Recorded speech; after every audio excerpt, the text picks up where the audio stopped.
नमस्कार, स्वागत है आपका मेरे YouTube channel Hindi with Neelam.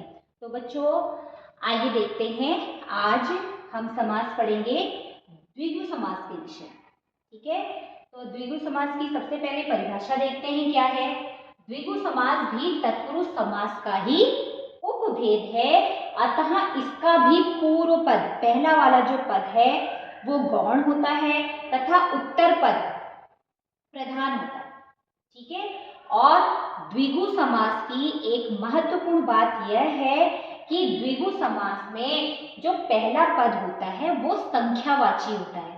संख्यावाची means जैसे नंबर होते हैं 1 2 3 4, है ना, तो संख्या नंबर, तो पहला जो पद है वो क्या होगा, संख्यावाची होगा। आइए देखते हैं, इसके कुछ उदाहरण मैंने यहाँ पर लिखे हैं। देखिए, समस्त पद है पंचतंत्र। ठीक है, जब हम इस समस्त पद पंचतंत्र का विग्रह करते हैं तो विग्रह करके क्या लिखा जाएगा, 5 तंत्रों का समाहार या 5 तंत्रों का समूह, समूह या समाहार।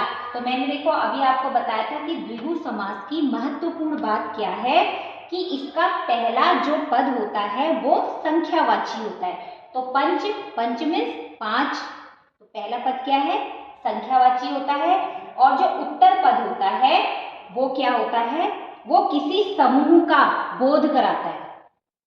ठीक है, वो किसी समूह के विषय में बताता है। तो पंचतंत्र 5 तंत्रों का समाहार। और देखिए अष्ट सिद्धि, अष्ट पहला पद क्या है, संख्यावाची है। और जब अष्ट सिद्धि समस्त पद का हम विग्रह करके लिखते हैं तो इसका विग्रह क्या होगा, 8 सिद्धियों का समाहार या समूह। ठीक है, समाहार 8 सिद्धियों का समाहार। तो कौन सा समास होगा, तब यहाँ पर अष्ट सिद्धि में द्विगु समास होगा। नंबर 3 है पंजाब। देखिए अष्ट सिद्धि में भी जो पहला पद है वो क्या था, संख्यावाची, अष्ट मीन्स 8, पंजाब पंजाब, तो पहला जो पद है वो क्या है, उसका अर्थ क्या है, 5। ठीक है, पंजाब 5 आबों, आबों मीन्स नदियां, 5 आबों या नदियों का समूह। तो पंजाब में कौन सा समास होगा, द्विगु समास होगा। एक बात फिर से महत्वपूर्ण बात याद रखिए कि द्विगु समास का जो पहला पद है वो हमेशा संख्यावाची होगा और जो उत्तर पद है वो किसी समूह का बोध कराएगा या किसी समूह के विषय में बताएगा। अब देखिए, इसके बाद है हमारा द्वंद्व समास। ठीक है, द्वंद्व समास में दोनों ही पद प्रधान होते हैं। पद प्रधान यानी कि दोनों ही पदों की विशेषता है, ना कोई पद छोटा है और ना ही कोई पद बड़ा है, दोनों ही आपस में द्वंद्व चलता रहता है दोनों का। देखिए जैसे इसके कुछ एग्जाम्पल है, समस्त पद है दाल चावल। ठीक है, विग्रह क्या होगा, दाल और चावल, माता पिता, माता और पिता, और बीच में जो हमने विग्रह किया है ये और, ये क्या है, समुच्चय बोधक। समुच्चय बोधकों की सहायता से हम क्या करते हैं, विग्रह करते हैं। देखिए द्वंद्व समास में दोनों ही पद प्रधान होते हैं।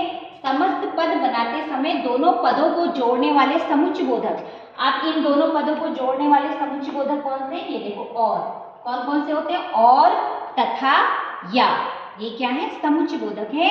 इनकी सहायता से दोनों पदों को जोड़ दिया जाता है और या इनका विग्रह करते वक्त इनको जोड़ा जाता है, और जब हम इन्हें समस्त पद बनाते हैं तो फिर इनको जो ये समुच्चय बोधक अव्यय हैं इनको हटा दिया जाता है, तो समस्त पद बन जाता है। तो हमेशा देखना द्वंद्व समास के दाल चावल, और क्या होगा विग्रह, दाल और चावल, समुच्चय बोधकों की सहायता से समस्त पद का विग्रह इसमें किया जाता है।